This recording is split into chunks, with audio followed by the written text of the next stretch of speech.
My blog is going to be 10 years old in mid-September, and to celebrate I plan to turn some of my favourite reviews that I've written over the years into videos. First up is Dragon Age Origins. I will be editing the reviews slightly so that they make sense when viewed out of context of when I originally wrote them, and at the end I will be adding a short additional section about how I think the game has held up over the years and whether the score I gave it then remains true. So let's get to it.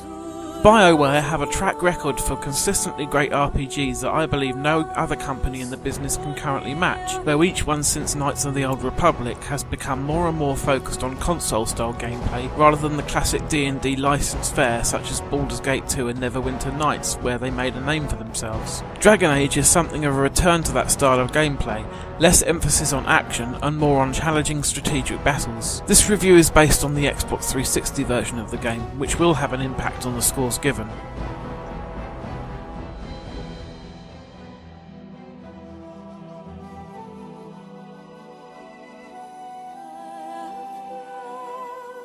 While I was in the middle of playing Dragon Age, I was hearing a lot of negative comments about the graphics from elsewhere, and I didn't really agree with most of what I was hearing at the time. However, I'm now 16 hours into Mass Effect 2 by the same developer, I must point out, and that game has highlighted just how rough Dragon Age actually looks. The list of complaints include the rather low resolution textures, the muddy brown colour palette, and the plasticky looking humans, but could also include the rather clumsy GUI for the console version of the game, compared to the tried and tested icon based point and click interface of the PC version. More of this in the game mechanics part of the review. Then there's the blood that sticks to your characters during a fight and stays there during conversations, which can look plain ridiculous at times. The game certainly doesn't look all that bad. Most of it is perfectly adequate in fact, it just looks rather last gen in the current age of extremely detailed HD visuals.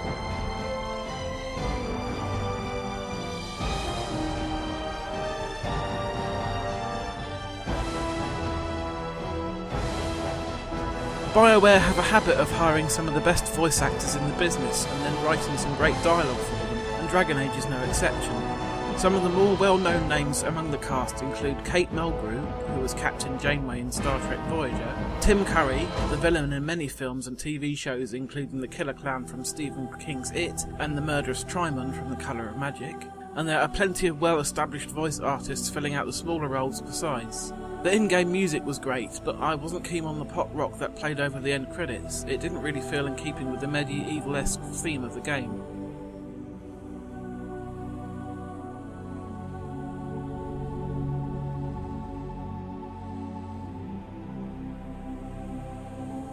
First of all, let's go back to what I was saying about the interface earlier. I know certain concessions have to be made in adapting the game over to the 360 and PS3, but this was not the right way to go about it. Having to constantly pause the action to tell your party members to do something, and only being able to give them actions one at a time instead of queuing up 2 or 3 in advance feels like a step backwards.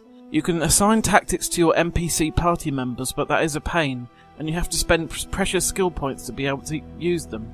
A good example of how to do this sort of gameplay on a console is Final Fantasy XII. BioWare should have taken a look at the GUI from that game and learnt from it. Of course, most of the problems will go away if you happen to play the PC version. You can switch between party members much more quickly by simply clicking on their portraits, and you have all of your characters' abilities as icons along the bottom of the screen rather than having to map a few of them to button presses on the controller. Apart from the interface, which really makes it hard to keep up with the punishing difficulty when playing the console version, the rest of the game design is as solid as ever. When creating your character, you can choose between male and female, human, elf or dwarf, and then warrior, rogue or mage, so far so cliched. But you can also decide upon one of 6 origin stories, which is one of the major selling points of the game. The first few hours of the game will see these origin stories play out, and each one is significantly different to the last. They don't radically change the course of the rest of the game, but rather they affect personal quests and may introduce you to various significant plot-related characters, such as Tim Curry's Alrend and Hal, much earlier than others. As you level up in the usual way, by completing quests and killing monsters, you earn skill points and ability points. Skills are the same for all character classes and include things such as stealth, stealing, the ability to detect hostiles on the world map earlier than normal, and more.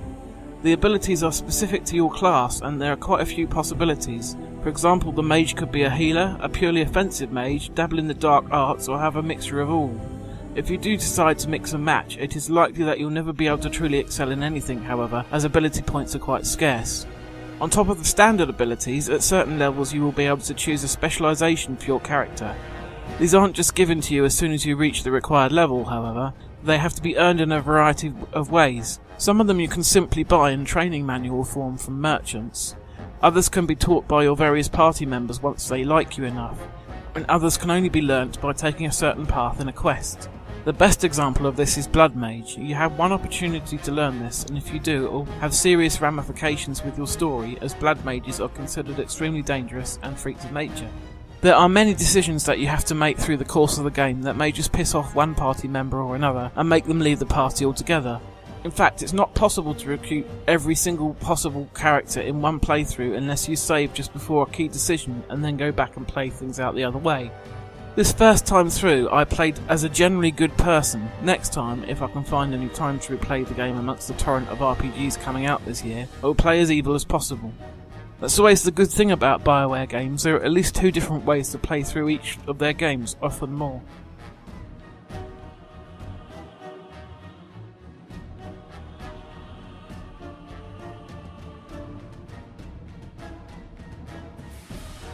Innovation isn't really what Dragon Age is all about, being a return to the style of Baldur's Gate, but that's not to say that there's none to be found. BioWare continued to be the pioneer for modern multi-path RPGs, and the 6 different origin stories and their impact on the storyline must have taken a huge amount of time and skill to plan and execute. Then there's a section towards the end of the game, which I won't spoil the details of here, which is not what you would typically expect from this type of game.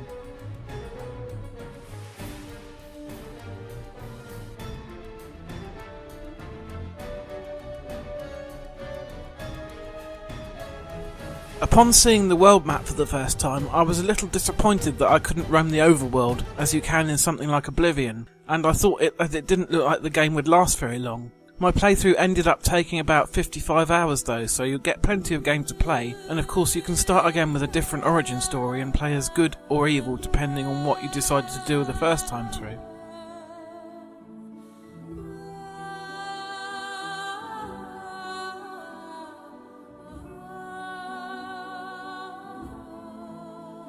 I was tempted to give Dragon Age a 7 out of 10 score in the light of Mass Effect 2, but its flaws don't stop it from being a fantastic RPG. Disappointing graphics and a clumsy interface did detract from my overall enjoyment somewhat, but the character building, writing and story did keep me engaged all the way to the end. BioWare is going through a great time at the moment, and it will be interesting to see what the announced disc-based expansion and the promised 2 years of DLC bring to the overall experience. In the meantime, I'm going to temporarily swap my suit of armour and bow and arrow for a spacesuit and a really big gun. Look out for my Mass Effect 2 review soon.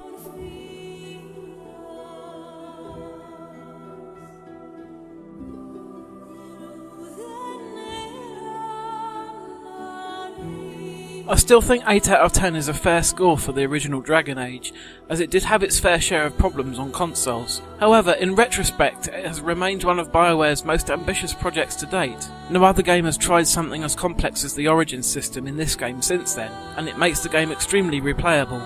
I have now played through the game 3 times as a rogue, a warrior and a mage, and while the broad strokes of the story stay the same, the smaller details of your characters are left up to you to decide. I no longer feel that BioWare are unmatched when it comes to quality Western RPGs. Bethesda arguably outdid them with Skyrim, and they also face stiff competition from CD Projekt Red and their Witcher series. Hopefully Dragon Age Inquisition will bring back some of the complexity of the first game, but much of it remains shrouded in mystery, which is how I like it. Only a few months to go till we find out what's in store.